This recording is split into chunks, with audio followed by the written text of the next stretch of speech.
5 minutinhos para o pessoal entrar, mas conforme eles vão entrando, a gente vai aceitando mais gente também. Lembrando que a gente começou a gravar, então também dá para disponibilizar e vocês circularem depois, acessarem caso queiram rever alguma coisa, e a gente também compartilha com vocês depois todos os materiais que a gente apresentar aqui hoje. Deputado Pedro, está por aí? Estou por aqui, Gustavo. Boa tarde, tudo bem, deputado? Boa tarde, tudo bem? Vamos começar, então? Vamos conversar. Eu vou fazer, Gustavo, muito rapidamente. Boa tarde a você, desde já o agradecimento, a Ivan, a Gabriel, a todos que estão aqui conosco, né?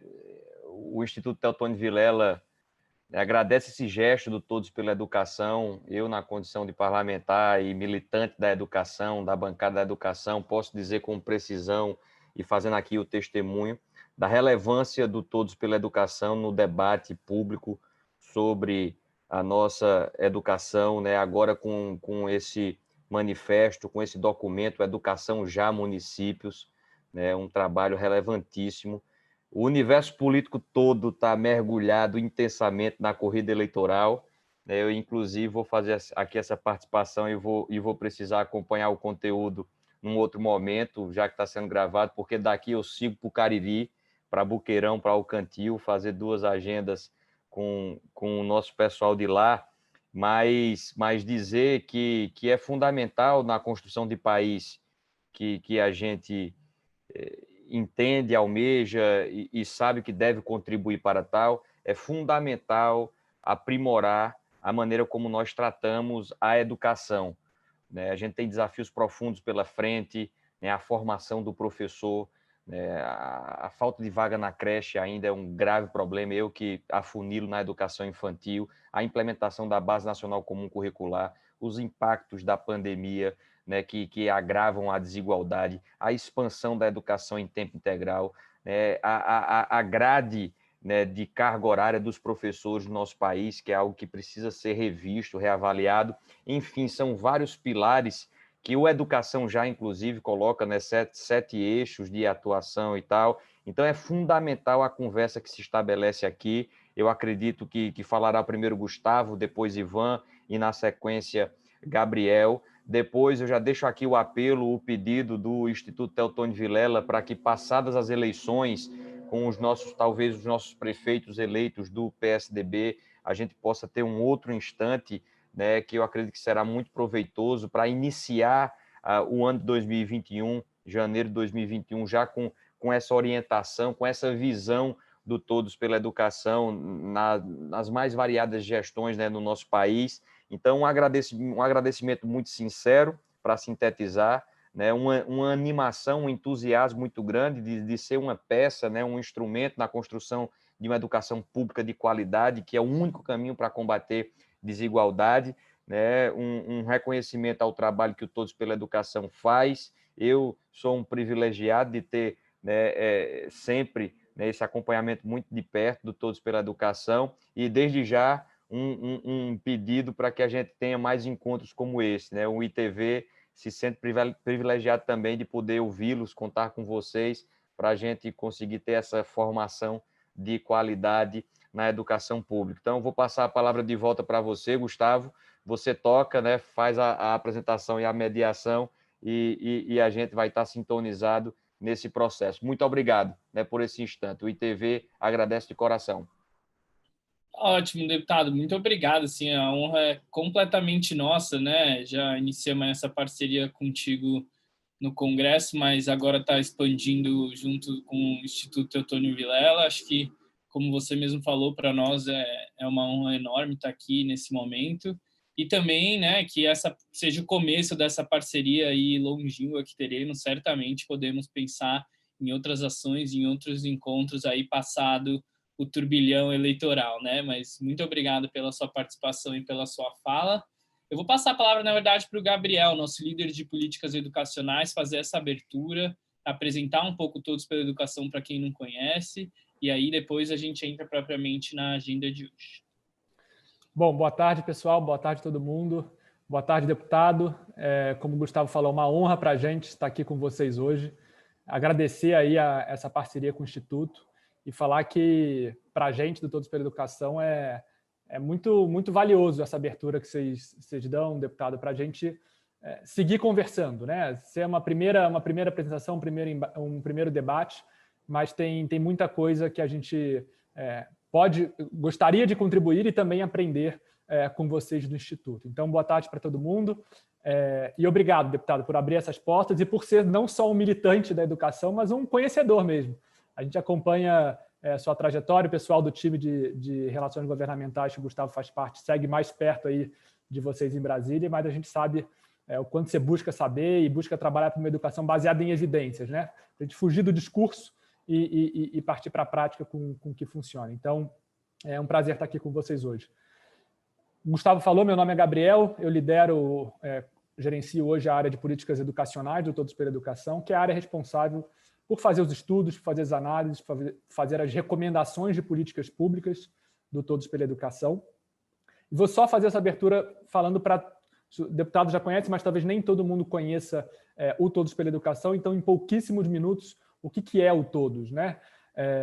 O Todos pela Educação é uma organização da sociedade civil, do terceiro setor, sem fins lucrativos, sem nenhuma ligação com partidos políticos, porém, com muita relação com partidos políticos, que a gente acredita que a mudança na educação ela vem através da política pública, que se faz através da boa política. Então, a gente não é financiado por recursos públicos, a gente não recebe nenhum tipo de verbas públicas para garantir, inclusive, nossa independência. A gente preza muito pela independência técnica do Todos pela Educação. E a gente trabalha para garantir uma educação de qualidade, uma educação básica de qualidade para todos os alunos brasileiros.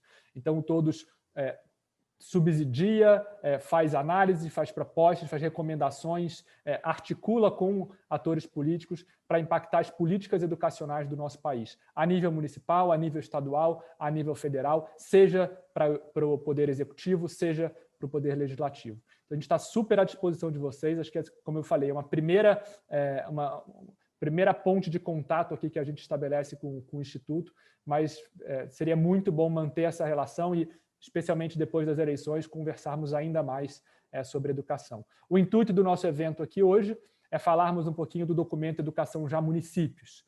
Então, Todos pela Educação tem uma plataforma de propostas de políticas públicas de educação e a gente construiu um documento nesse ano de 2020 voltado para os candidatos e para as candidatas à vereança e às prefeituras do nosso país. Sabendo que os municípios têm realidades muito diferentes, mas a gente sabe que tem algumas políticas educacionais e um contexto que precisa ser dado sobre políticas educacionais, que aí é válido para todo mundo.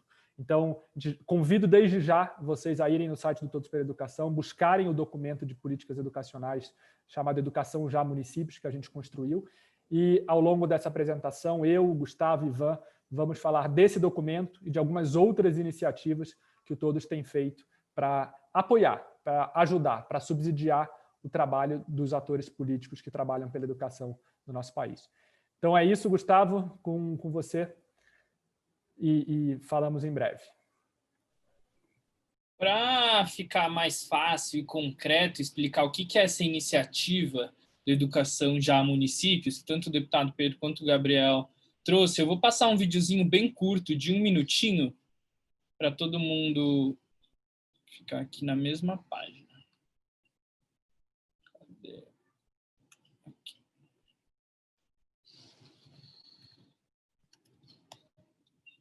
O pessoal está conseguindo ver o vídeo bem aí? Sim, dá para ver. Diante da crise sanitária, econômica e social imposta pela Covid-19, os gestores municipais que tomarão posse em 2021 terão inúmeros desafios na educação. Para apoiar a educação básica nesse cenário inédito e qualificar o debate já no período eleitoral, o Todos pela Educação lança a iniciativa Educação Já Municípios, que traz entre suas principais contribuições um documento técnico com recomendações detalhadas para a gestão municipal que aborda aspectos de curto e médio prazos, uma plataforma inédita com os principais dados educacionais de cada município e que proporciona relatórios customizados, e também uma série de entrevistas exclusivas com candidatos e candidatas às prefeituras em diferentes regiões do país, estimulando que futuros gestores apresentem desde já propostas para a área. Saiba mais em todospelaeducação.org.br.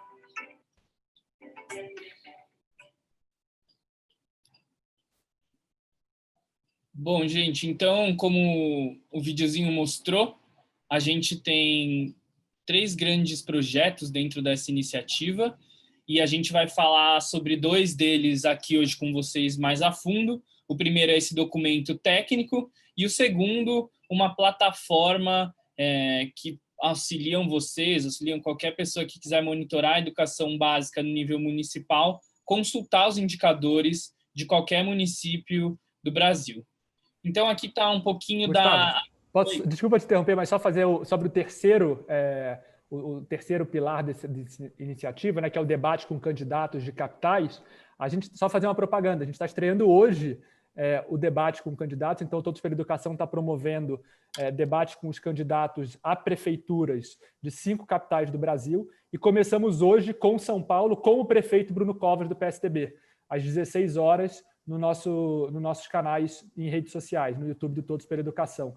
Então, quem puder, a gente sabe que tem pessoas de diferentes municípios aqui, mas acho que é sempre inspirador ouvir o atual prefeito e um candidato à prefeitura da maior cidade do Brasil para pensar as propostas educacionais, acho que pode subsidiar também todos aqui. Então, desculpa essa sua interrupção aí, a sua fala.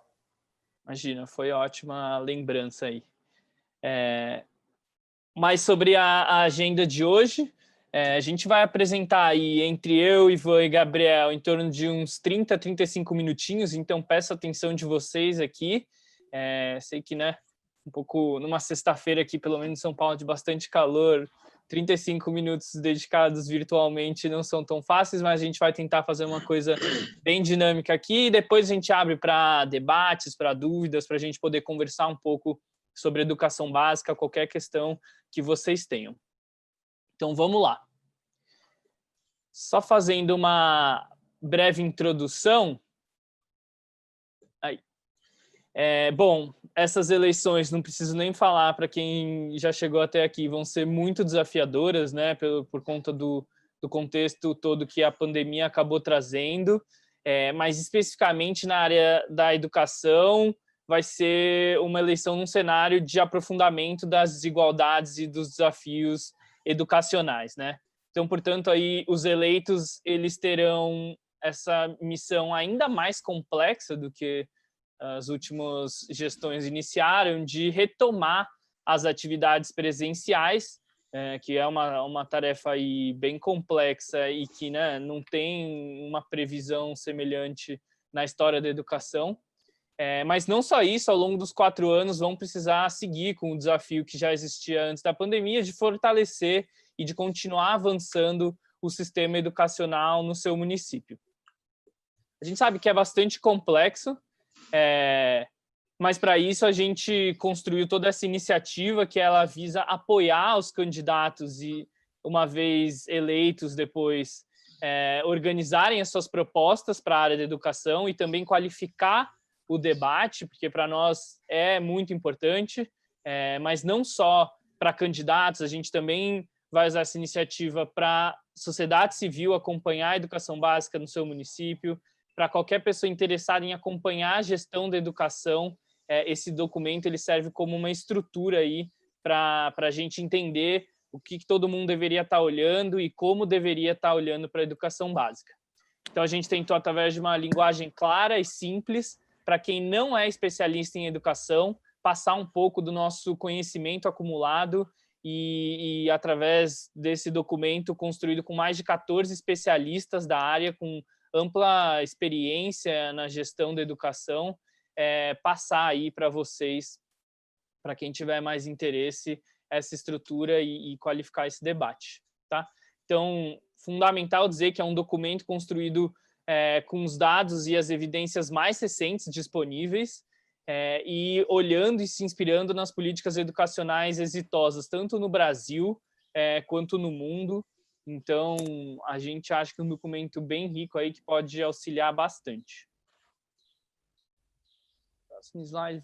Agora, para a gente conhecer um pouquinho vocês, entender melhor de onde vocês vêm, poder, né, ver um pouco das regiões e o perfil de como vocês estão chegando até aqui, queria pedir para vocês abrirem, se tiver no celular, abrir uma página no navegador ou no computador mesmo, mente.com, e digitar esse código 6348811 e responder a primeira pergunta aqui. Vão ser 2 perguntas agora e mais uma mais para frente. Então, entre aí, se alguém tiver alguma dúvida, fica à vontade para abrir o microfone e questionar.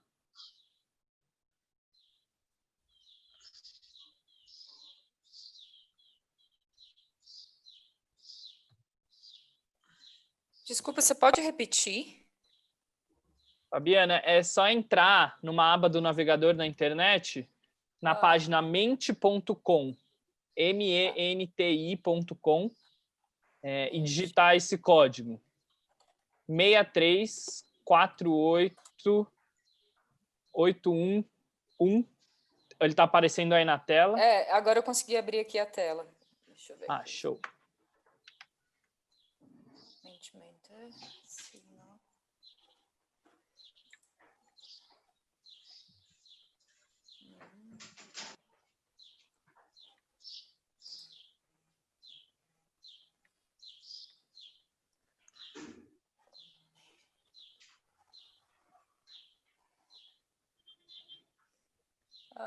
Não dá a opção do código aqui. Mente.com, não está conseguindo... Mentimeter.com, né? Ou é só mente? Somente, termina com... Ok.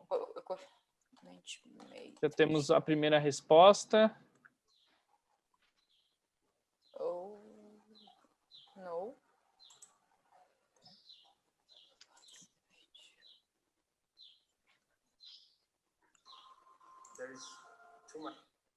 Coloquei no chat aqui também, se alguém preferir o link direto. Eu vou pegar porque eu não estou conseguindo abrir aqui não, no meu computador. Compartilhando aqui com vocês. Temos 3 respostas já de pessoas de 3 estados diferentes. Já é um bom resultado aí.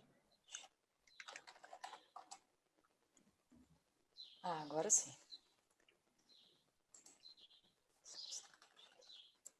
Mais alguém está tentando, pessoal, e não conseguiu entrar no mente.com?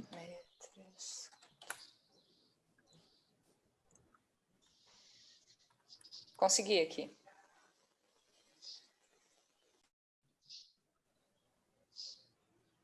Legal. Temos aí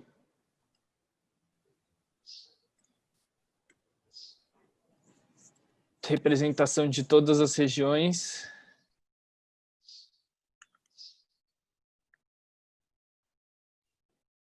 Maravilha. Mais um minutinho, a gente vai para a próxima pergunta, só se alguém tiver tentando ainda. Não, diz que a pergunta não apareceu, daí eu estou clicando em atualizar, mas ainda não entrou. Você já respondeu a primeira, né, Fabiana? Não. De que estado você participa? Sim, desculpa, tá correto, desculpa. Maravilha. Então, vamos para a segunda pergunta aí, que deve aparecer agora para vocês. A gente queria entender mais ou menos como que vocês chegaram até essa conversa, né? Se vocês são candidatos a vereadores, candidatos à prefeitura, vêm pela fundação, representando a fundação, ou só eleitor curioso, querendo conhecer mais da educação básica.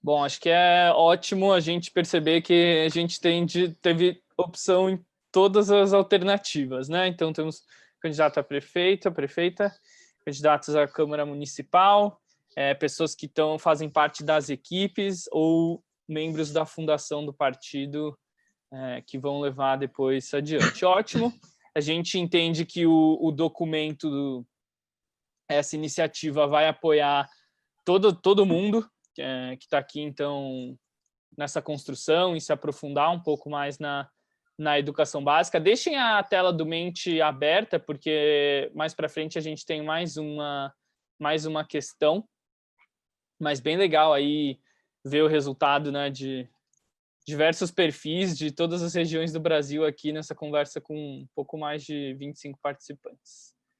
Ivan, próximo slide, por favor.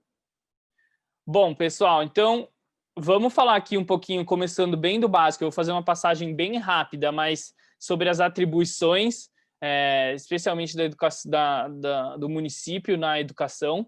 Esse é um dado que nem todo mundo conhece. Os municípios são responsáveis por quase 22 milhões de matrículas da educação básica, o que representa quase 62% dos alunos em escolas públicas brasileiras. Então, os municípios são os maiores responsáveis pelas matrículas da escola pública brasileira. E na Constituição, os municípios são responsáveis pela oferta da educação infantil. Aqui a gente separa em duas etapas, a pré-escola e a creche, e compartilham com os estados a responsabilidade pelo ensino fundamental, tanto os anos iniciais quanto os anos finais do ensino fundamental. E aos estados cabe compartilhar essa responsabilidade do ensino fundamental, mas especificamente a etapa do ensino médio. Então, aqui, rapidamente, nessa tabela, a gente percebe o número de matrículas aqui na creche. 99% das matrículas municipais na rede pública aqui na creche. Na pré-escola, a gente tem quase 4 milhões de matrículas na rede municipal, que representa aí também perto da totalidade das matrículas da rede pública. Nos anos iniciais, que é responsabilidade dos estados e dos municípios, a gente vê que a grande maioria, quase 84% aí, continuam com os municípios, mas aqui já vão compartilhando um pouco as matrículas, especialmente nos municípios menores, né, onde às vezes só tem uma ou duas escolas, eles vão dividindo. Aqui nos anos finais já está bem mais equalizado, dividido, metade com os estados, metade com os municípios. E aí no ensino médio a gente só tem 0,6% das matrículas que estão de alguma forma sob responsabilidade dos municípios, apesar de constitucionalmente essa ser uma responsabilidade dos estados, né? Então, quase 22 milhões de matrículas no total. Aqui é muito importante a gente sair hoje com a ideia, se eu puder trazer uma grande mensagem, o que eu deveria estar olhando para a educação básica no meu município, quais deveriam ser os objetivos do meu município na educação básica, e para tentar entender, se aprofundar e construir um bom objetivo, a gente precisa fazer um bom diagnóstico, entender o contexto geral da educação básica municipal no Brasil, mas especialmente no meu município, né? Então, são 3 grandes fatores, os 3 grandes elementos que a gente sempre precisa estar olhando na educação básica. É o acesso, a trajetória e a aprendizagem, né? Então, o acesso das crianças à escola, universalização desse ensino, tanto na pré-escola quanto no ensino fundamental, no nível municipal, mas aí também tentar atender a demanda do município das creches é fundamental. Estou olhando para isso. Para a trajetória, é olhar para a reprovação, para o avanço dessas crianças e desses jovens, né, para eles estarem sempre nas séries, nos anos adequados. E aprendizagem, que não adianta a gente ter mais crianças na sala de aula, na idade certa, no ano certo, mas sem aprender. Então, a gente precisa desses 3 componentes para começar a entender, né, como que está isso no meu município, para depois a gente traçar os nossos objetivos. Vou passar rapidinho só por 3 grandes mensagens que eu queria deixar com vocês sobre a educação básica municipal no Brasil. Muita gente acredita ou vende aí em discursos públicos que a educação vive um cenário de terra arrasada, e a gente vê aqui que isso não é verdade, né? A gente vê aqui por esse gráfico, por exemplo, a evolução do IDEB no ensino fundamental na rede pública nos últimos anos, de 2005 até a última edição do IDEB, que é o principal indicador que a gente tem da educação básica na educação. A gente vê uma evolução dele até que razoável, né? Se olhando para uma política pública para 22 milhões de estudantes, a gente sabe que tá longe ainda do ideal, do que a gente quer enquanto país, mas a gente vê sim que a coisa está evoluindo. Aqui mais nos anos iniciais, né? A gente vê uma nota maior, essa nota é de 0 a 10. Nos anos finais cai um pouco, mas ainda que haja espaços para melhorias, a gente vem avançando na última década e avançou bastante antes disso na questão do acesso e da universalização, especialmente aí dos anos iniciais do ensino fundamental. As duas outras mensagens que eu queria deixar com vocês, a primeira delas é: os municípios mais ricos, eles tendem a ter um IDEB mais alto. Mas a renda, ela não é o único fator e não é determinante para a qualidade dessa educação, tá? Então, no Brasil, a gente vê tanto municípios ricos com IDEB baixo, e vê também municípios pobres com IDEB alto. Então, apesar de ter essa tendência, né, da quantidade disponível de investimento na educação ser um fator relevante, sim, a gente sabe que é possível oferecer, mesmo em lugares de menor renda, uma educação de qualidade. A gente tem exemplos aqui mais famosos, Sobral, no Ceará, que já tem aí uma tradição, já tem alguns anos de continuidade de uma política pública educacional de qualidade, mas a gente tem também Teresina, no Piauí, e Coruripe, no Alagoas, que são municípios com uma renda bem menor para investir na educação do que a média do Brasil, mas ofertam uma qualidade excepcional na educação básica.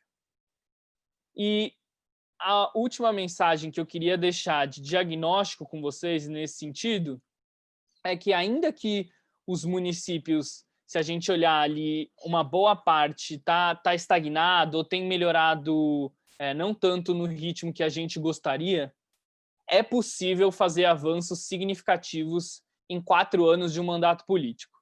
No documento do Educação Já, ele tem uns 40 e poucas páginas, vocês podem se aprofundar, ele traz mais dados e embasam tudo isso que eu estou falando para vocês, mas eu só extraí uma informaçãozinha aqui com vocês. Entre 2015 e 2019, 413 municípios avançaram acima de 1 ponto o seu IDEB dos anos iniciais e mais de 500 nos anos finais do ensino médio. Avançar 1 ponto no IDEB é uma marca realmente muito interessante, expressiva, e mostra que em 4 anos, na duração de um mandato político, se houver uma política educacional séria, uma liderança política comprometida com a educação, com objetivos bem definidos e um diagnóstico bem feito, é possível avançar significativamente e expressivamente nesse período de um mandato. Então, essas são as 3 grandes mensagens que eu queria deixar aí para vocês, né, nessa questão do diagnóstico. Então, a educação, ainda que tenha muito a melhorar, vem avançando nos últimos anos. A renda, ela é um fator que determina a quantidade de investimento, né? Ela apresenta uma tendência, mas não é determinante para o município, e é sim possível avançar em 4 anos expressivamente. Se vocês quiserem se aprofundar, olhar mais dados, a fonte de onde a gente extrai isso, está tudo lá no documento principal que a gente vai compartilhar com vocês.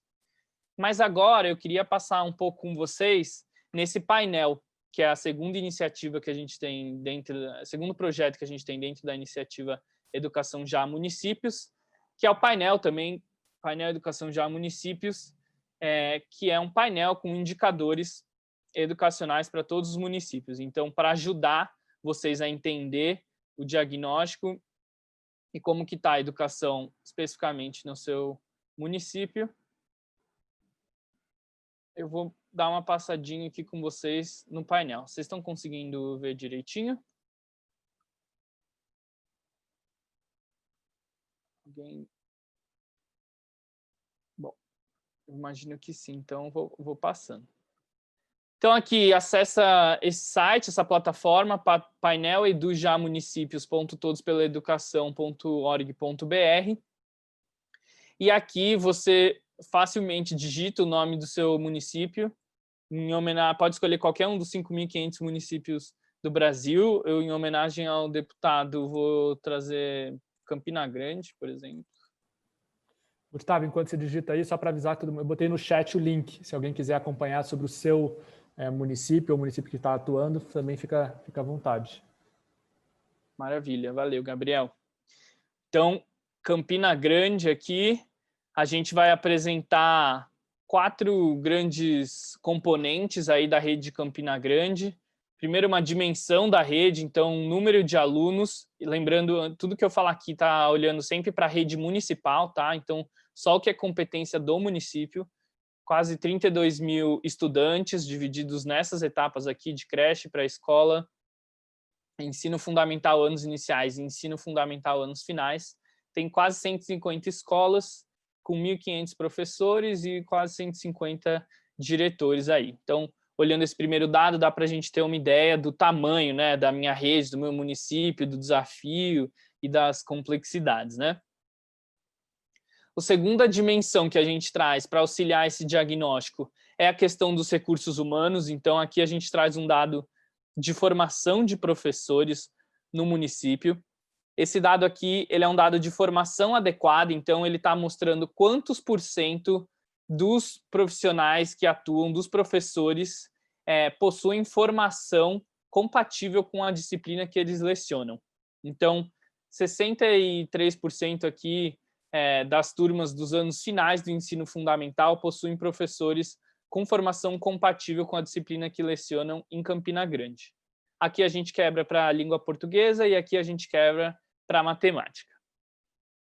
A gente tem também um dado muito relevante de seleção de diretores para entender como é feita a seleção dos diretores no município, porque a gente sabe que muitas vezes isso influencia ali como é feita a gestão das escolas, a gestão da rede, e a gente vê aqui que em Campina Grande é exclusivamente por indicação ou escolha da gestão a seleção dos diretores.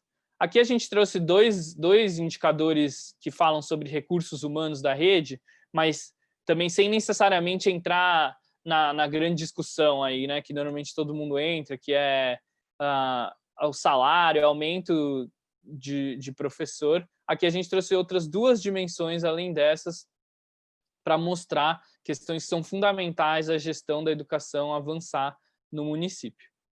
Um pouco para dar a noção dos recursos financeiros disponíveis no município. Aqui um dado de 2019 sobre o Fundeb, a quantidade de recursos do Fundeb recebido pelo município, e aqui o recurso financeiro total que a rede tem para investir por aluno por ano. Esse dado aqui ele é de 2015, porque, por enquanto, é o único dado público disponível, é o de 2015, mas logo a gente vai ter o de 2019 e atualiza aqui para ficar mais certinho, mas dá para ter uma noção dos recursos que a rede tem para investir por aluno. E, para finalizar a parte de apoio no diagnóstico, aí, a gente traz uma dimensão dos resultados educacionais, né? A parte que a gente quer ver melhorar e quer ver avançar nos municípios. A gente vê a nota dos anos iniciais em Campina Grande, na última edição, foi 5,5, e a meta para o município é 5,1, então Campina Grande aí acima da sua meta. A gente vê de 2015, desde 2013 até agora, deu uma boa evoluída, né? Como eu mostrei ali no gráfico na média nacional. Campina Grande é um reflexo disso, estava com 4,3 aqui, já foi para 5,5 em 2019, está se aproximando da média do Brasil e está acima da média do estado da Paraíba, que é de 5 pontos. Que facilmente também a gente vê para os anos finais, a gente vê o grande salto aqui, ó, que interessante, de Campina Grande deu de 3,8 para 4,6 nos anos finais, em 2 anos aí, de 2017 para 2019, e a meta era de 3,8, então realmente bem interessante a evolução, a trajetória de Campina Grande. A gente traz também 2 dados que são muito relevantes. É um dado de alfabetização, então a proficiência dos alunos em leitura, em matemática, em escrita. Você vê aqui, a alfabetização é um tema que, olhando para os números, a gente percebe que precisa avançar mais a proficiência em alfabetização nesse município. E aqui na direita a gente tem um dado de aprendizagem adequada, né? Que é aquele terceiro elemento que eu tinha falado, que não adianta só o fluxo, não adianta só o acesso, a gente precisa ter uma aprendizagem tanto em língua portuguesa, aqui a gente mostra matemática também, nos anos iniciais e nos anos finais, né? A gente vê como Campina Grande tem também evoluído bastante nos indicadores de aprendizagem adequada, aqui já está bem próximo da média nacional. Por fim, para finalizar os últimos dois indicadores, a taxa de abandono e a taxa de reprovação. A taxa de abandono tem tudo a ver com aquela métrica de acesso, né, do município ter que buscar esse aluno. A gente vê nos anos finais a taxa caiu bem nesses últimos anos, mas você vê como é necessário tomar uma ação concreta para reduzir essas taxas de abandono. Campina Grande vem bem aí, bem abaixo da média do estado e da média nacional, mas como é fundamental trazer esses alunos que abandonam de volta para a escola, né? E também a taxa de reprovação, garantir que os alunos tenham uma trajetória adequada, que estejam aprendendo, mas também estejam nos anos que são ideais para eles. Depois aqui você pode baixar, clicar em baixar, vai abrir um PDF com tudo isso, pode compartilhar nas redes sociais ou pode usar com todos esses dados que eu falei para o seu município. E aqui algumas recomendações que a gente vai passar no detalhe para vocês ainda hoje. Mas então queria dar essa passadinha aí, consultem, brinquem à vontade nessa plataforma, que é justamente para ajudar a entender, né, quais são os principais desafios aí no seu município, na sua região, ou seja, onde você quiser acompanhar, né, a política educacional. Olhando para isso, para aqueles 3 elementos e para alguns dados, a gente chega em alguns objetivos mais específicos que os municípios precisam ter muito claro e precisam estar olhando aqui, independente da ideologia que a pessoa tenha, do partido, a gente entende, Todos pela Educação entende que esses 4 objetivos deveriam estar sendo olhados por todos os gestores e por todo mundo, seja na Câmara Municipal, seja a sociedade civil, acompanha a educação, tem que estar alinhados e olhando para esses objetivos. Primeiro deles, atendimento com qualidade na educação infantil. Então, ampliar o atendimento na educação infantil em um esforço articulado com uma política municipal da primeira infância. Nosso documento ele se concentrou aqui na educação básica, mas a gente sabe que os esforços têm que ser casados, né, com os esforços de primeira infância na área da educação infantil. Então, esse é o primeiro objetivo específico que os municípios precisam estar olhando e direcionados. Segundo objetivo. Ivan, por favor. Aqui ainda não, Oi, não Gu, apareceu vou para passar mim. aqui.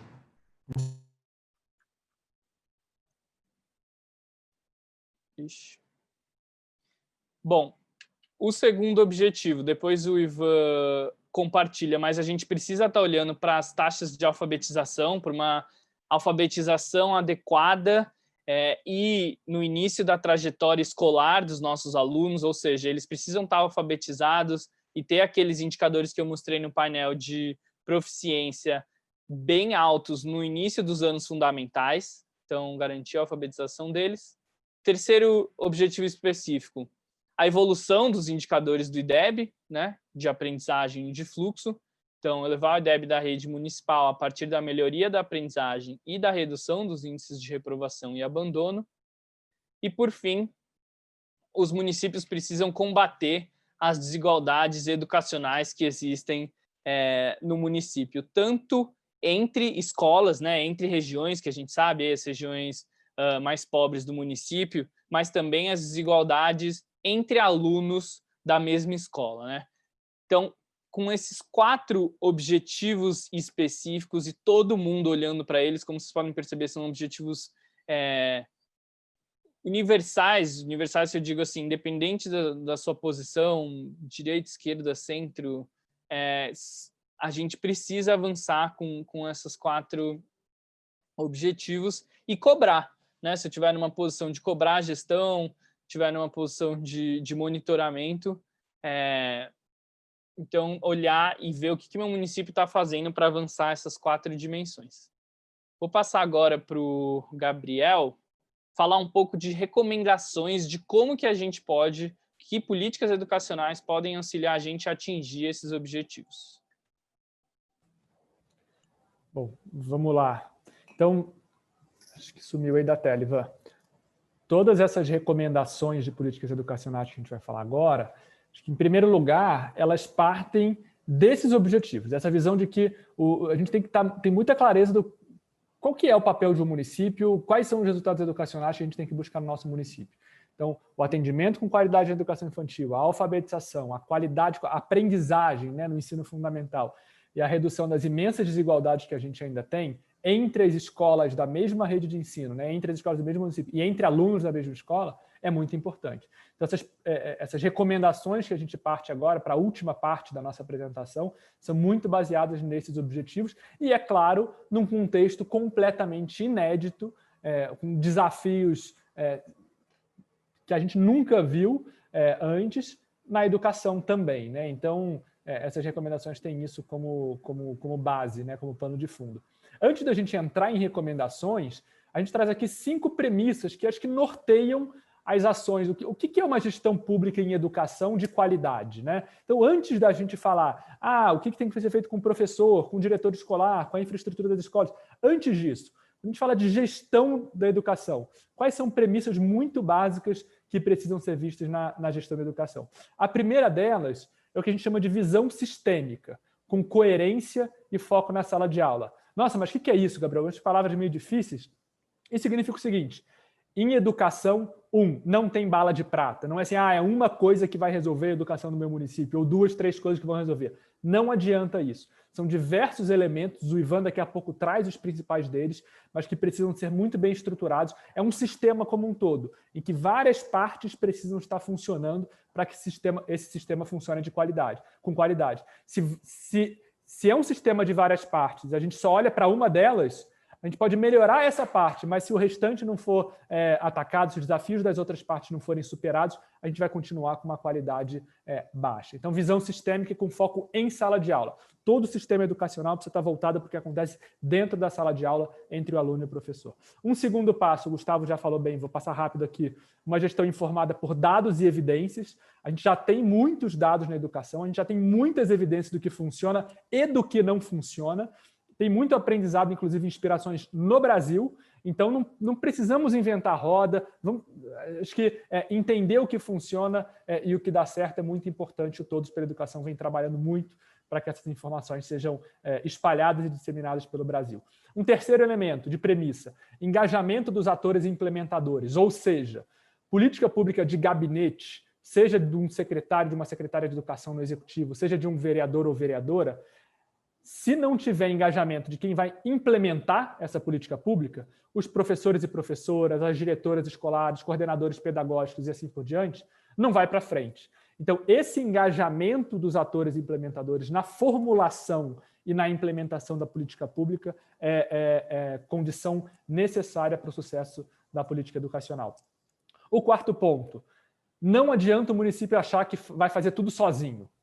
O Brasil é uma federação, como vocês sabem muito melhor que a gente. Os municípios têm autonomia garantida pela Constituição, mas a colaboração é fundamental para o sucesso da política educacional. Seja a colaboração com outros municípios do território, seja a colaboração com o Estado, né, com o governo estadual. Muitos governos estaduais têm programas de apoio aos municípios, tanto financeiro quanto apoio técnico. Na área da alfabetização, por exemplo, temos mais de 10 estados que têm programas para apoiar a alfabetização dos municípios. Então, buscar essa parceria com outros municípios, com outros estados, e quando há abertura, também com o governo federal, que tem programas importantes e pode ter, atualmente não tem tido, mas pode ter um papel muito importante de coordenação nacional e de programas relevantes para os municípios. E, por fim, uma quinta premissa fundamental aqui é que, às vezes, a gente acha que na educação, e tem também uma confusão no debate público, de que o que a gente precisa é botar meta e incentivar, botar bônus para professor, para gestor escolar, que é isso que funciona. Olha, as evidências mostram que isso importa, mas só isso não basta. O problema da educação está longe de ser porque o professor não está motivado, só isso. Não é isso. Então, metas e incentivos importam, são importantes, mas, de novo, volto para a primeira premissa. O sistema educacional tem que ser visto como um sistema, onde várias partes estão funcionando bem para o sistema funcionar bem. Então, não podemos achar que é simplesmente uma questão de metas e incentivos aqui. Então, essas são as principais premissas. E aí, meu próximo slide, antes do Ivan apresentar as recomendações mais gerais, ele é voltado para a retomada educacional no contexto da pandemia.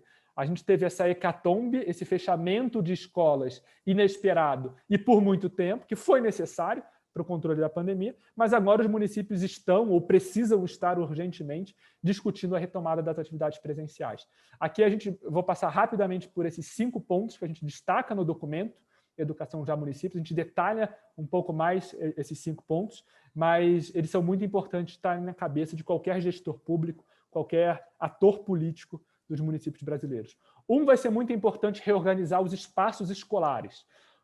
As escolas, as creches precisam estar preparadas para receber os alunos, os profissionais de educação em condições seguras, mesmo antes da vacina. Não adianta a gente achar que tem que esperar a vacina para conseguir voltar à atividade presencial, porque os danos estão sendo imensos para os alunos e para os professores.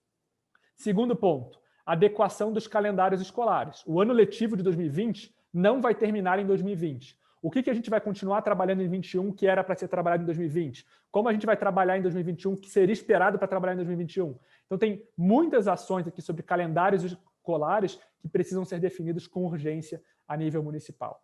Terceiro ponto, uma preocupação muito grande que a gente tem com abandono e evasão. Abandono e evasão já eram problema gigantesco na educação brasileira e os riscos disso aumentar agora com a pandemia são imensos. As pesquisas já mostram a quantidade de alunos que cogitam não voltar para a escola, estão desengajados com o ensino. Então, é muito importante a gente ter estratégias de bater na casa dos alunos e buscar os alunos, a gente chama de busca ativa isso na educação, para os alunos voltarem para o sistema educacional. Isso é muito importante. Um quarto ponto, não é só a aprendizagem que foi prejudicada na pandemia. A saúde mental dos alunos, das professoras, dos diretores escolares estão muito prejudicados, gerando ansiedade, gerando estresse, em alguns casos gerando depressão. Então, o acolhimento emocional, que é o que a gente chama o suporte psicológico para a comunidade escolar, precisa ser dado. Não vai ser uma volta à normalidade, não vai ser uma volta como que a gente tinha antes. E aí, para fechar, um quinto ponto fundamental, se a gente já tinha problemas de aprendizagem no Brasil, e o Gustavo mostrou muito bem esses problemas, eles foram agravados agora na pandemia. O ensino remoto foi muito importante, algumas secretarias de educação pelo Brasil ofereceram ensino remoto, mas a gente sabe que não chega em todo mundo, quando chega, nem todos os alunos conseguem usar, então as aprendizagens foram muito prejudicadas. Teve aluno que regrediu na aprendizagem, então o aluno que estava sendo alfabetizado agora perde e regride um pouco nesse processo. Alunos da educação infantil que já falavam e já conseguiam falar ali 100, 120 palavras, agora conseguem falar menos palavras. Todas as etapas houve um problema de aprendizagem muito forte. A gente precisa atacar esse problema logo na saída, logo na retomada das atividades presenciais. Então, a gente detalha muito mais isso no documento, convido vocês novamente a ler o documento no detalhe, mas agora a gente parte para uma segunda etapa de recomendações, que é a retomada não vai durar os 4 anos de mandato. A gente precisa entender o que é um sistema educacional de qualidade, quais são as práticas, quais são as políticas que mais importam, o que as evidências mostram. Então, é importante entender esse sistema até para construir respostas para a pandemia mais adequadas possível para cada um dos municípios. Então, passo agora para o Ivan, que vai terminar a nossa apresentação falando do sistema educacional como um todo. Bom, vamos lá, gente. É um prazer falar com vocês.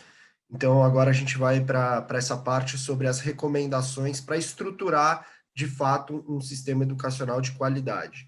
E a gente divide essas recomendações em quatro grandes eixos.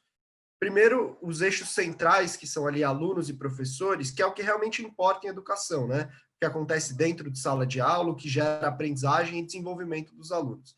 Então, o primeiro eixo são os alunos, que a gente quer que os alunos estejam presentes, motivados e com condições de aprender, só que só os alunos lá não basta também, né? Porque eles não conseguem aprender 100% de forma autônoma e sozinha. Então, a gente precisa também de ter professores preparados, motivados e com condições para ensinar para que a educação aconteça. Então, a ideia dessa estrutura aqui é que o mais importante é a gente olhar para o que acontece lá dentro da sala de aula. Por isso que a gente coloca professores e alunos no centro. Só que as salas de aula, elas não são isoladas, né? Elas fazem parte de contextos específicos. E aí a gente traz a escola como esse terceiro eixo. O que precisa mudar nas escolas para a gente ter uma educação de mais qualidade? E, por fim, o quarto eixo, os grandes maestros desse processo, que são as secretarias de educação municipais, né? Que tem que garantir que toda essa engrenagem, esse sistema, funcione da melhor forma possível. Então, a gente traz aqui 15 diretrizes que eu vou passar brevemente sobre elas, nesses 4 eixos, mas eu encorajo vocês a darem uma olhada no documento, que lá traz mais detalhes sobre isso, para subsidiar, inclusive, os planos de governo e as propostas dos candidatos à vereança, que, porventura, vocês estejam engajados. Isso aqui. Bom, então, como eu trouxe, são 4 eixos, né? De forma sintética, eixo 1, alunos, eixo 2, professores, eixo 3, escolas e eixo 4, secretarias. Entrando mais especificamente nas 15 diretrizes, né? Vou passar brevemente por cada uma delas, começando pelos alunos, que são, de certa forma, a razão da importância da educação, ou seja, a educação serve para desenvolver pessoas, desenvolver os alunos para serem cidadãos mais bem formados, preparados para o mundo de trabalho e para a convivência em sociedade. Então, em primeiro lugar, o mais importante é a gente garantir que tenha vaga para todos os alunos na pré-escola, que é obrigatória, então tem que universalizar a pré-escola nos lugares que ainda não foi universalizado, e ao mesmo tempo oferecer o atendimento na creche, que não é obrigatória, a creche de 0 a 3 anos, mas oferecer o atendimento em creches, principalmente para os alunos que mais precisam, né? Então, tentar zerar ou diminuir a fila de vagas por creche é super importante para garantir que as crianças e os jovens estejam na escola. Então, primeira diretriz, garantir que todo mundo esteja na escola. Só que, ao mesmo tempo, não basta só garantir que todo mundo esteja na escola, eu também preciso que os alunos frequentem a escola de forma adequada. Então, a gente tem que fazer ações que combatam a infrequência escolar e, ao mesmo tempo, como o Gabriel trouxe, tragam de volta os alunos que já saíram do sistema escolar. Então, como é que a gente consegue prevenir a evasão e buscar os alunos que já evadiram ou abandonaram a escola para que eles regressem ao sistema? Então, essa é a diretriz número 2. A diretriz número 3 é garantir que todos os alunos estejam nas devidas condições de aprender. Ou seja, um olhar integral para o aluno, né? Porque a gente sabe que um aluno, por exemplo, com fome, muito mais difícil dele aprender. Um aluno que não conta com o apoio dos pais em casa é mais difícil também dele aprender. Então, como é que a gente consegue ter um olhar integral para o aluno, olhando para a alimentação, para a primeira infância, para o envolvimento da família na educação, para garantir que esse aluno tenha todas as condições para se desenvolver de forma adequada, né? Então, no eixo de alunos, nós temos essas 3 diretrizes. Assegurar que todo mundo esteja na escola, assegurar que todo mundo esteja não apenas com vaga, mas frequentando de forma adequada a escola, e que quando todo mundo sente lá na cadeira, na sala de aula, esteja com condições adequadas para o aprendizado. Essas são as 3 primeiras diretrizes do eixo de alunos. Agora eu vou para o eixo de professores, que, como eu disse, são um dos profissionais mais importantes do município, né? São os principais atores da educação. Então, o que a gente precisa fazer para garantir que todos os professores das escolas estejam preparados, motivados e com condições de ensinar, né? Primeira coisa é a gente precisa estabelecer um plano de carreira que seja atrativo e sustentável. E a gente precisa de 3 pilares para isso. Primeiro, é oferecer um salário inicial, principalmente para os professores, que seja atrativo e que seja condizente com o custo de vida do município. O segundo ponto, eu preciso de um plano de carreira também que incentive os professores a melhorar a prática pedagógica, plano de carreira que seja estimulante, para que o professor se sinta motivado a melhorar sua prática pedagógica, a se desenvolver profissionalmente, e que isso também traga recompensas do ponto de vista financeiro para os professores.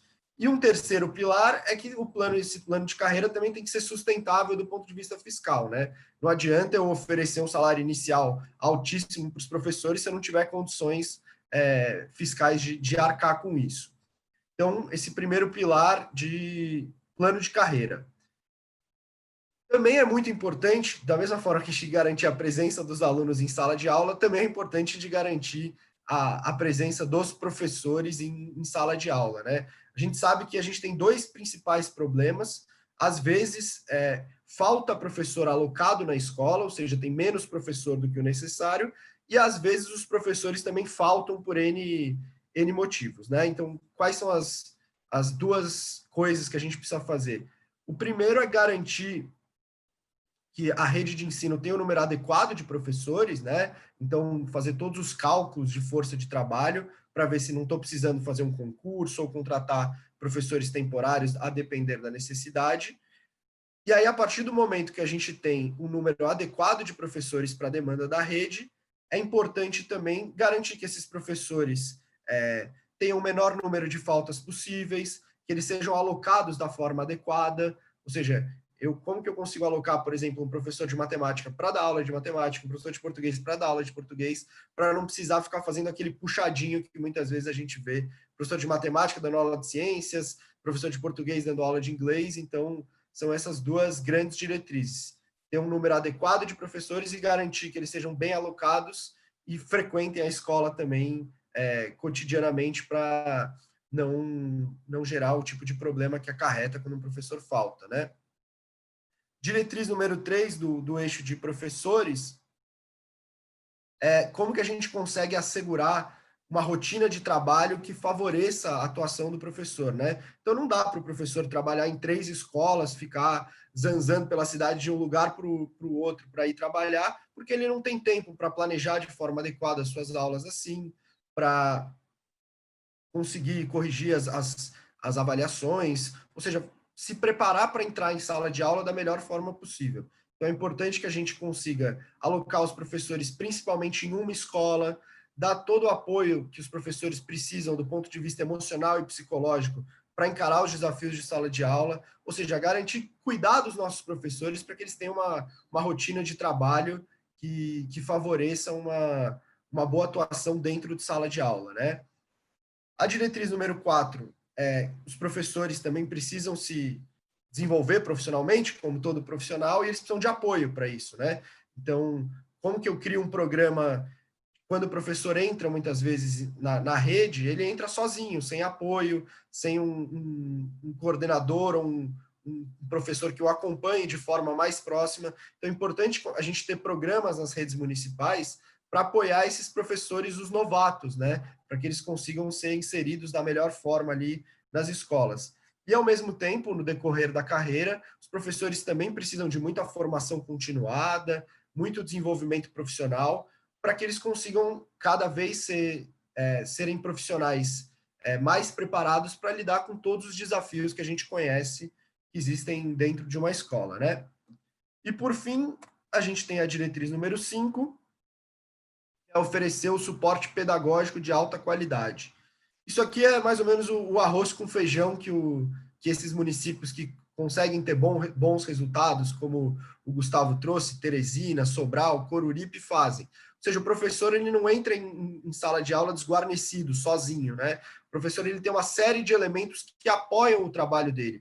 Então, tem um bom currículo, ele tem bons materiais didáticos para usar com os alunos, a secretaria dá avaliações para que ele possa aplicar junto com os alunos de forma bimestral ou semestral, fornece para as escolas programas de reforço e recuperação, ou seja, são uma série de elementos que ajudam o professor ali no seu trabalho cotidiano, né? Porque você imagina, você entra em sala de aula, muitas vezes só você tendo que preparar a aula do zero, sem nenhum material que te apoie, sem uma estrutura por trás, é muito mais difícil para o professor conseguir garantir a aprendizagem. Então, garantir todos esses elementos alinhados à BNCC, como o deputado Pedro trouxe no início da sua fala, é fundamental para apoiar os professores dentro de sala de aula.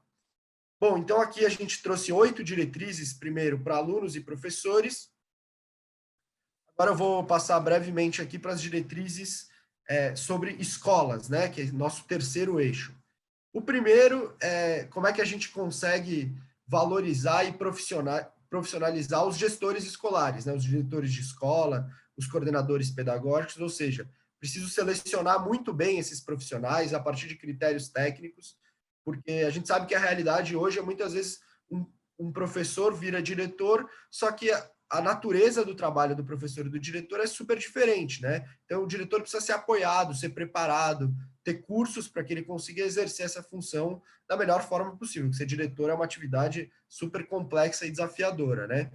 Então, eu preciso selecionar bem esses profissionais, garantir um desenvolvimento contínuo, dar ferramentas também que assessorem o trabalho deles, então, softwares para gestão da escola, uma série de ferramentas que podem ser importantes. Então, o diretor é o grande parceiro do secretário municipal, né?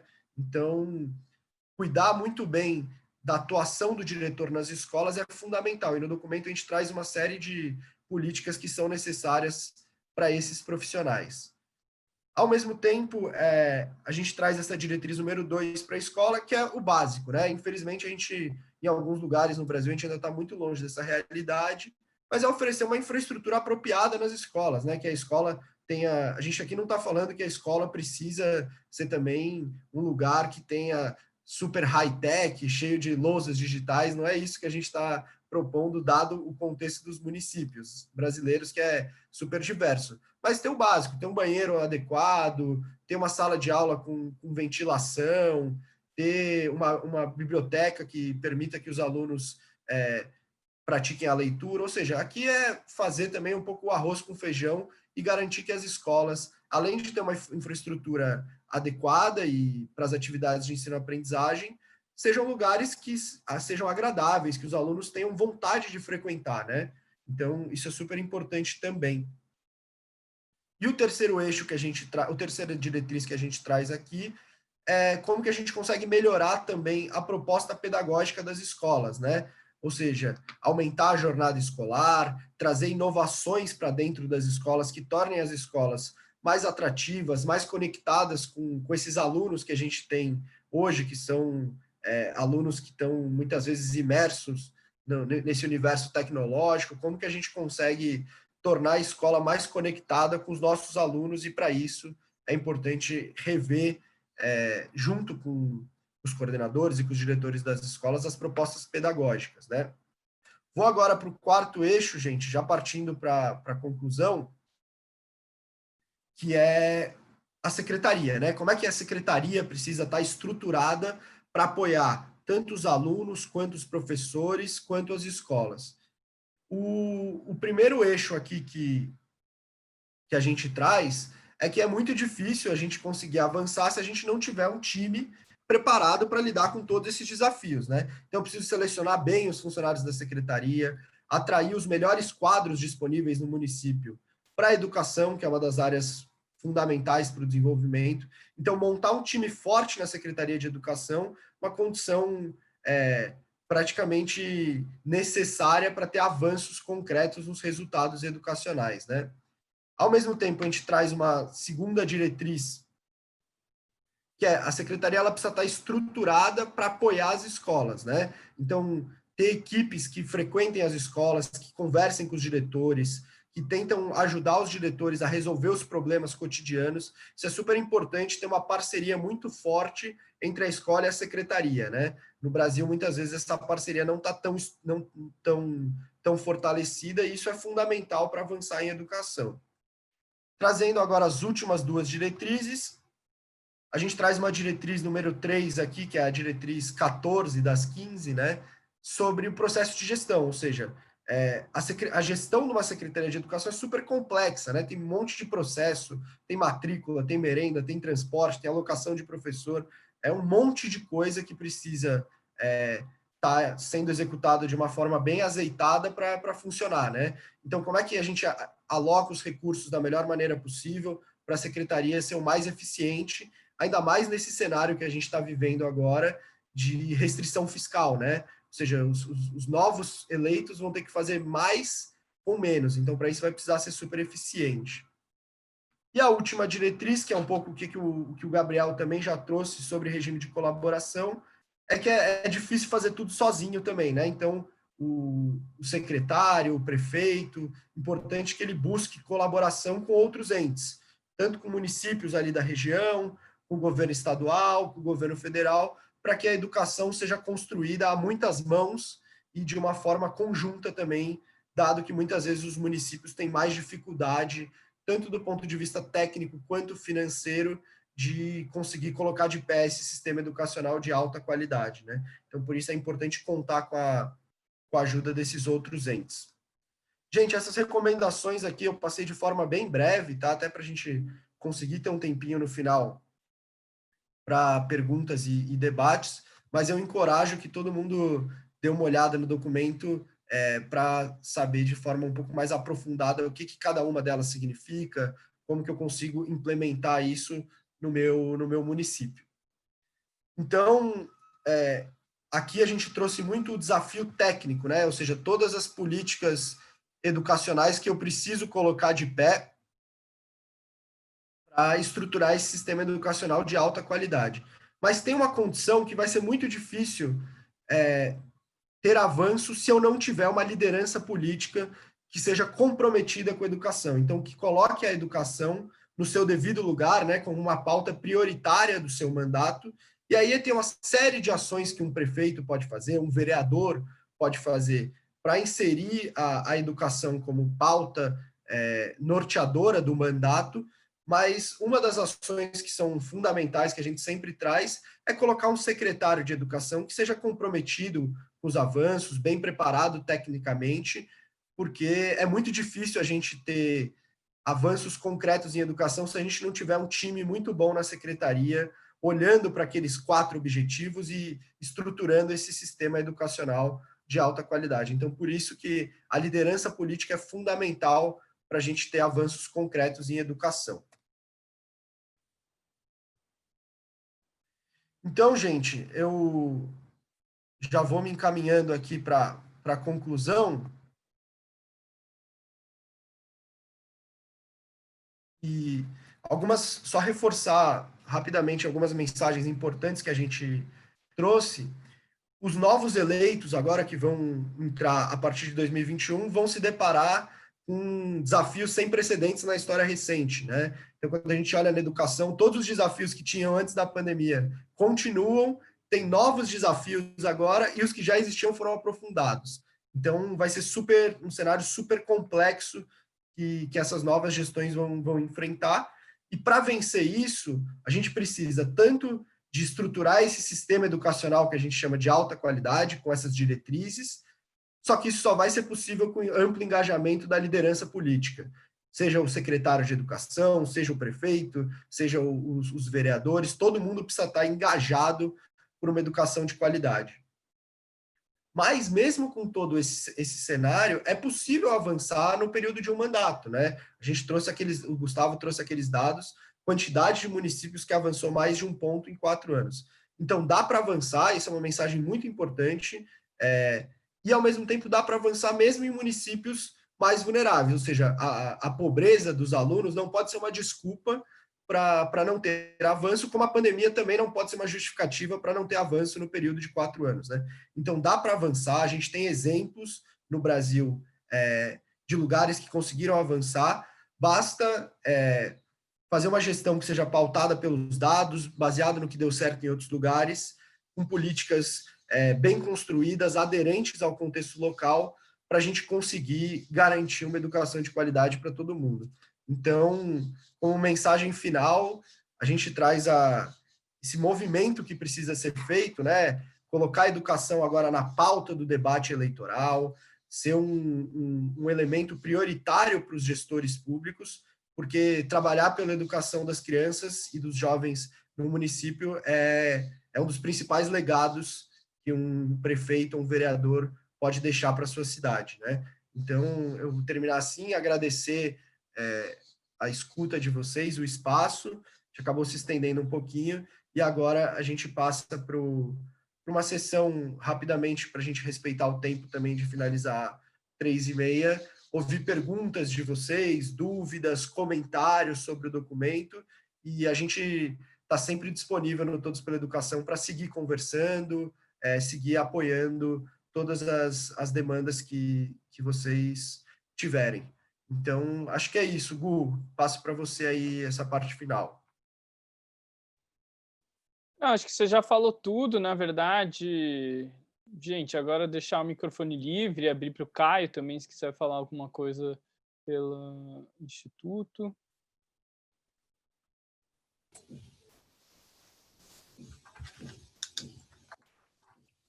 Eu só tenho uma informação, a pedido do deputado Pedro Cunha Lima, junto com o Instituto Todos pela Educação, a gente vai estar fazendo uma carta compromisso para os nossos candidatos. A carta, ela basicamente abarca tudo que foi explicado aqui, pelo Gustavo, pelo Ivan, pelo Gabriel. Então, é uma carta que realmente faz com que a gente mostre que a gente tem esse compromisso pela educação, esse compromisso com o futuro do Brasil.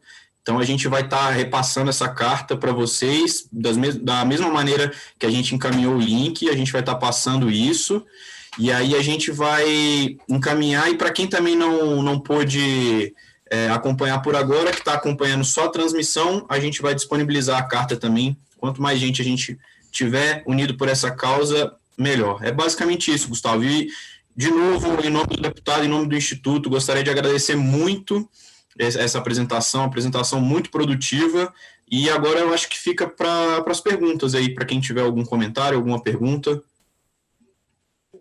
Okay.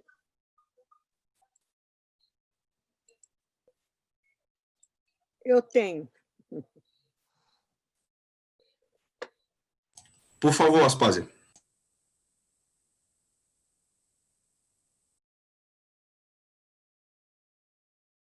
O microfone está no mudo. A gente não tá Eu acho que mutou, bem no finalzinho.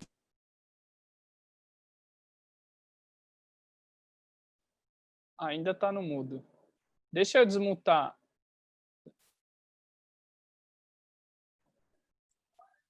Aí, Aspásia, tenta agora. Estamos te ouvindo. Então, primeiro cumprimentar vocês e dizer o seguinte, eu sou professora, fui 40 anos, 50 anos, continuo sendo professora, tenho uma enorme motivação para conversar com os meninos, com os jovens, com as crianças, e eu acredito que milhares de pessoas como eu estão aí à toa, disponíveis para fazer esse trabalho que vocês estão propondo funcionar. E eu queria dizer, tem muitos comentários, mas como não há tempo, vocês sabem que todo mundo quer falar e é importante. Então, eu vou me concentrar num ponto, que foi o ponto final dessa apresentação, que é o problema da liderança política, né? E eu queria fazer uma provocação a vocês. Nós temos que quebrar essa monotonia do IDEB, com esses pontinhos que são tão pequenininhos uns entre os outros, que eles avançam devagar. E eu estou me lembrando aqui de uma grande experiência que aconteceu nos anos 90, na Paraíba, quando uma pessoa, um professor que vinha da área cultural de uma escola de teatro do Rio de Janeiro, foi para a sua cidade natal e estava todo mundo analfabeto lá, e ele, em um ano, ele deu uma virada na escola, uma virada na cabeça dos meninos, e o aprendizado foi gigantesco. Os meninos estavam lendo Bertolt Brecht, estavam fazendo coisas do Arco da Velha, poesia, lendo Drummond e tudo mais. Então, eu tenho para mim, eu queria deixar essa mensagem a vocês, que com um documento desse, tão bom, de tão boa qualidade, eu gostaria de que a alma política entrasse no documento para vocês provocarem os municípios a uma grande competição e ver quem é que consegue dar o salto maior.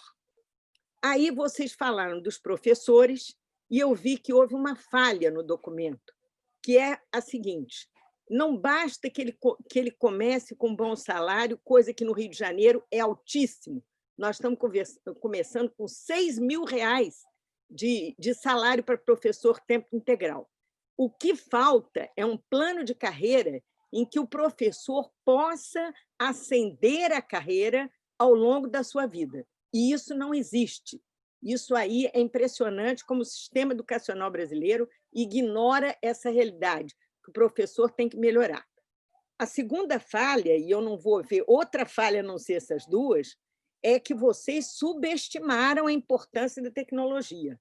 Eu acho que a grande virada que nós podemos tirar desta infeliz dessa crise da pandemia é porque nós aceleramos, nós fizemos em 1 ano o que a educação talvez não fizesse em 20, né? Que é motivar todo mundo para ter um celular, para ter um computador e usar isso da maneira adequada.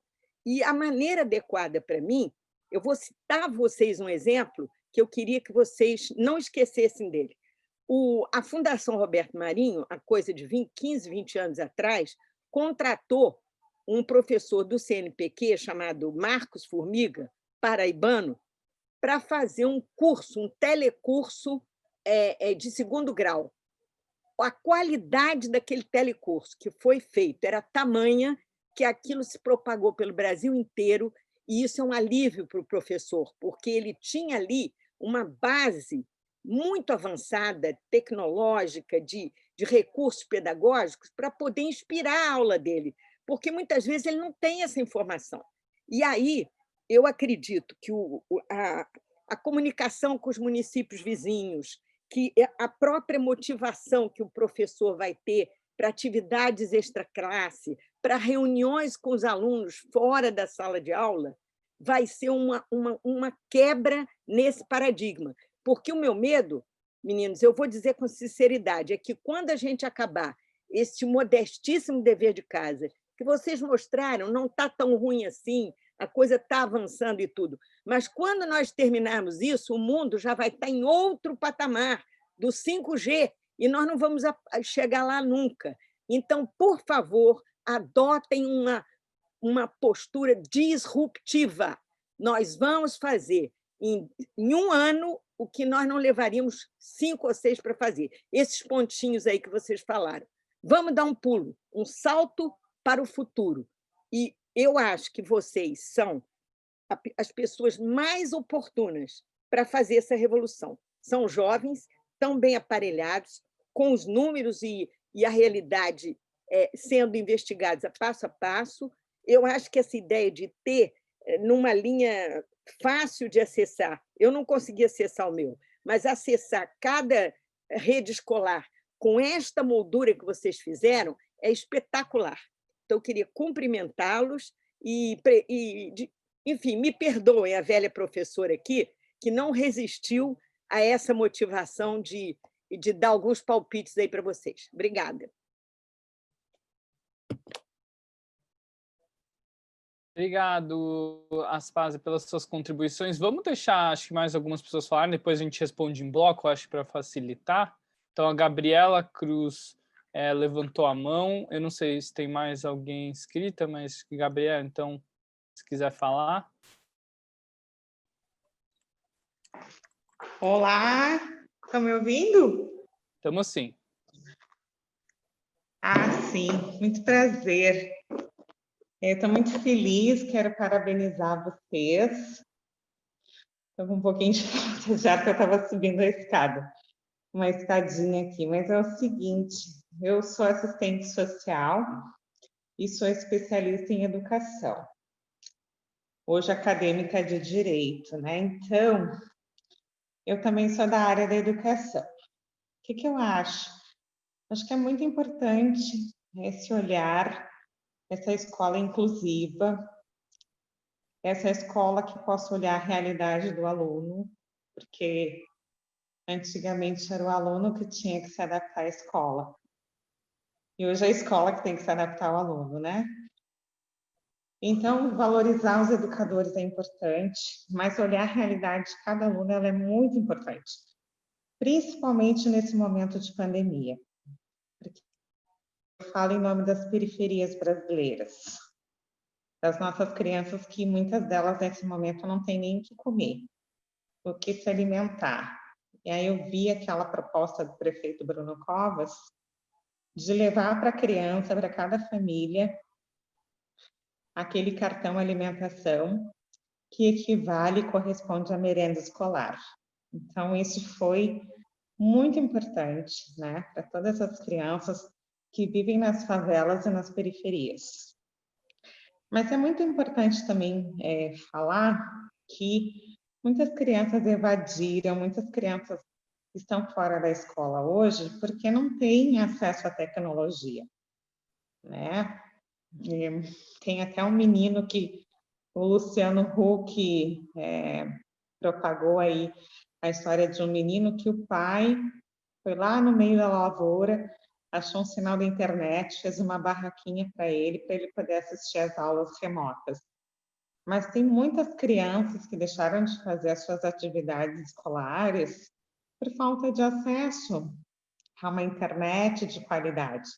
É muito difícil você ver dentro de uma casa em situação de vulnerabilidade social uma internet 5G, 4G, 2G, 1G. Então, é um pacotinho de dados que muitas vezes dura 2 dias, e muitas crianças, elas nem celular têm.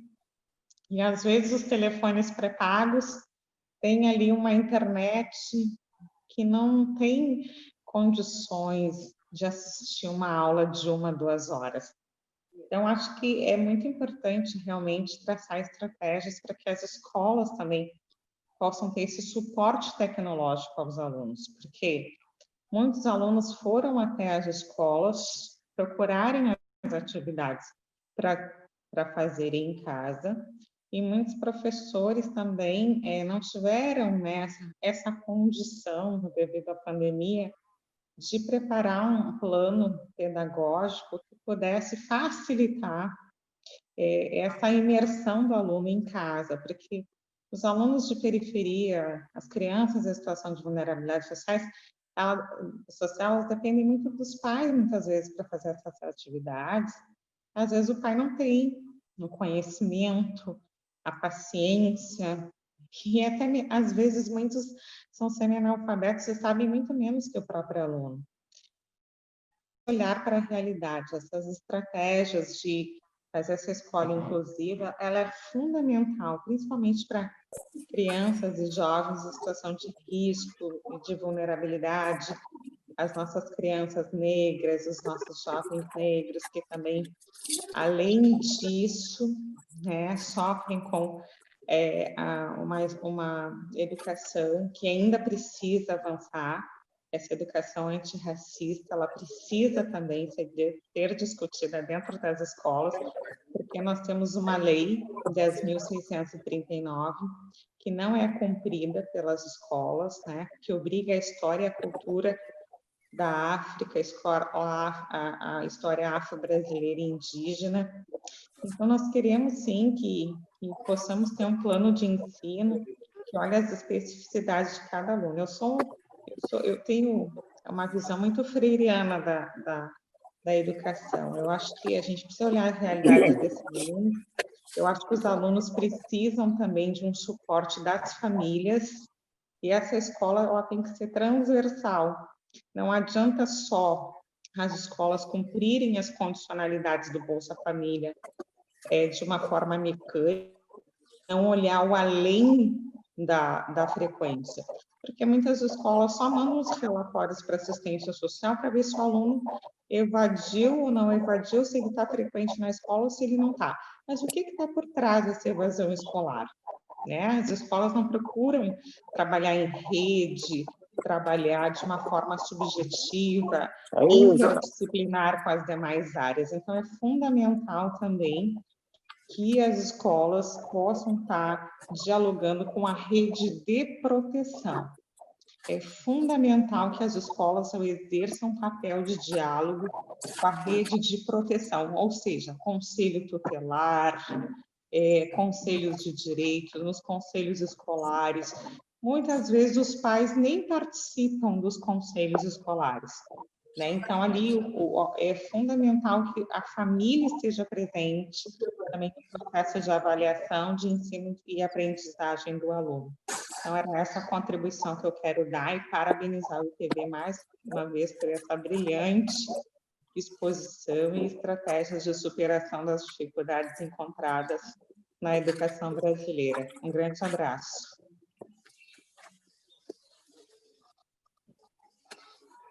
Obrigado, Gabriela. Mais alguém quer fazer uma colocação? Eu vi a pergunta do Daniel ali no chat. Mais alguma colocação? Aí depois, se alguém quiser concluir, depois a gente responde aí o que foi dito e encerra, porque já estamos chegando no horário aí passamos, na verdade, 1 minutinho do horário combinado.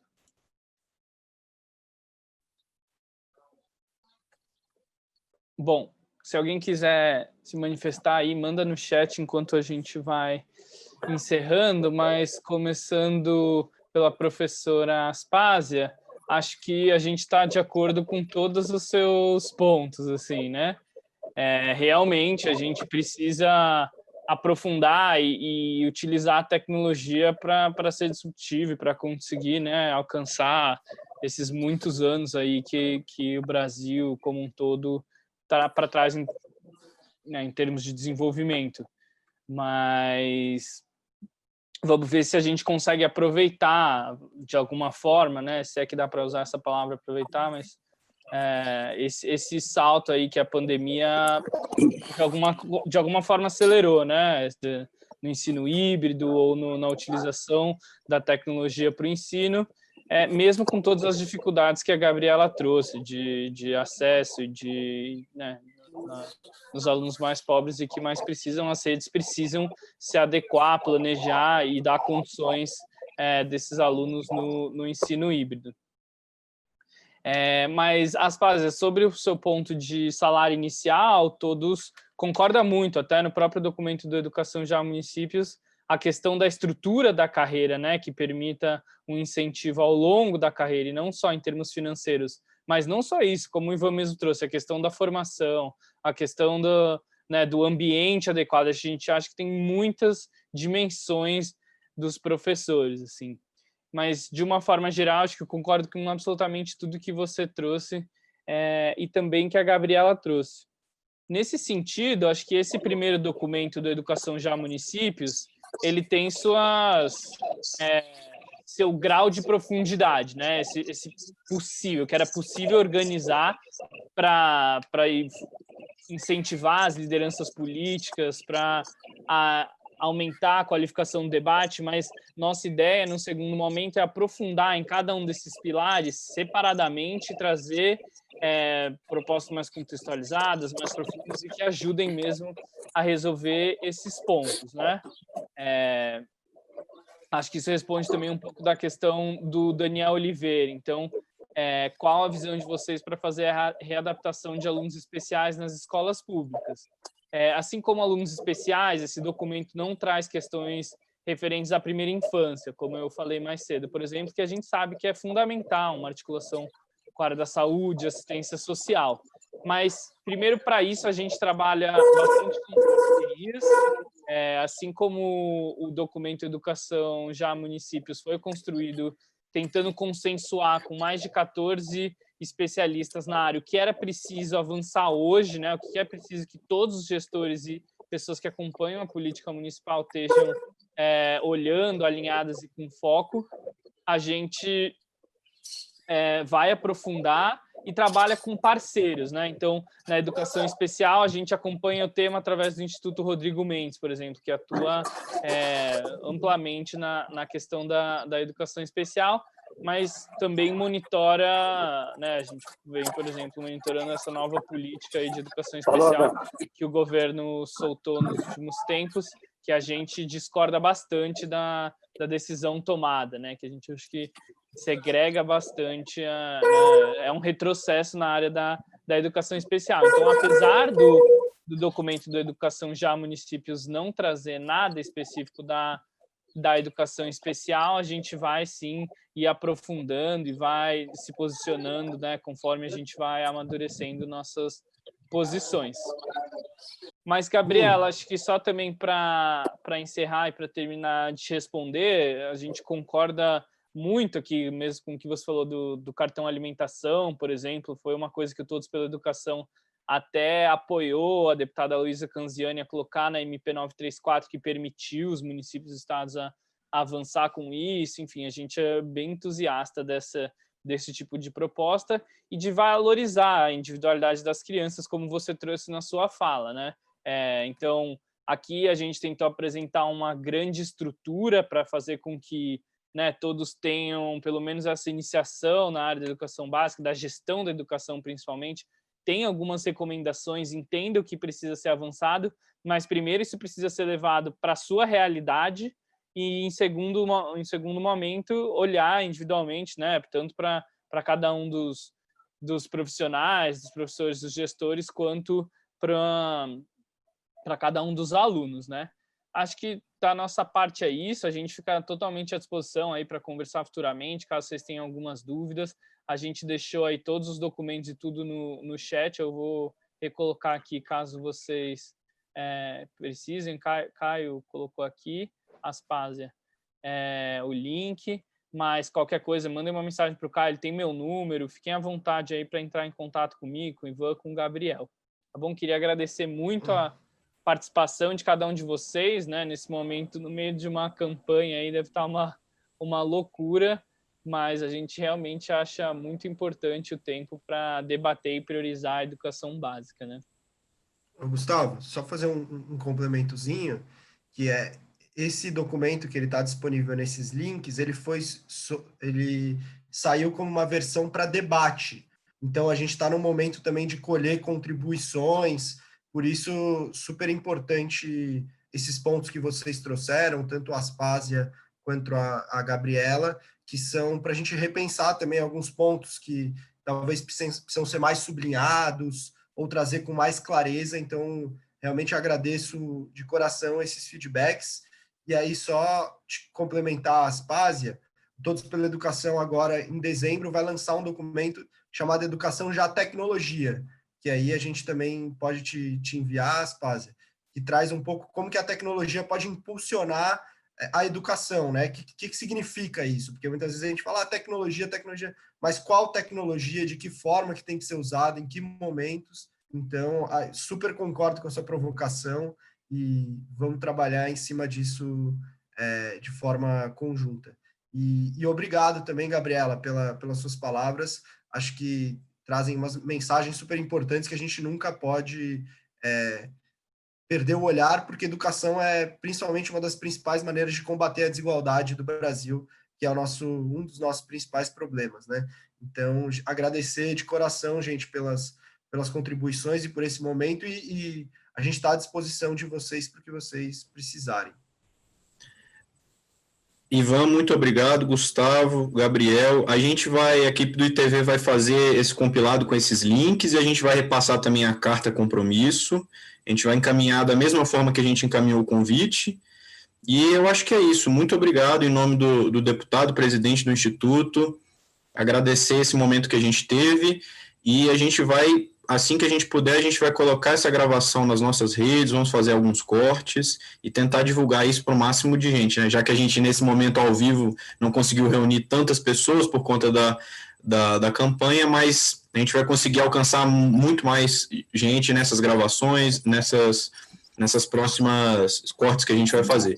Muito obrigado, Gustavo, Ivan e Gabriel. Parabéns, foi um grande aprendizado. Eu gostaria muito de ficar em contato também com os meninos.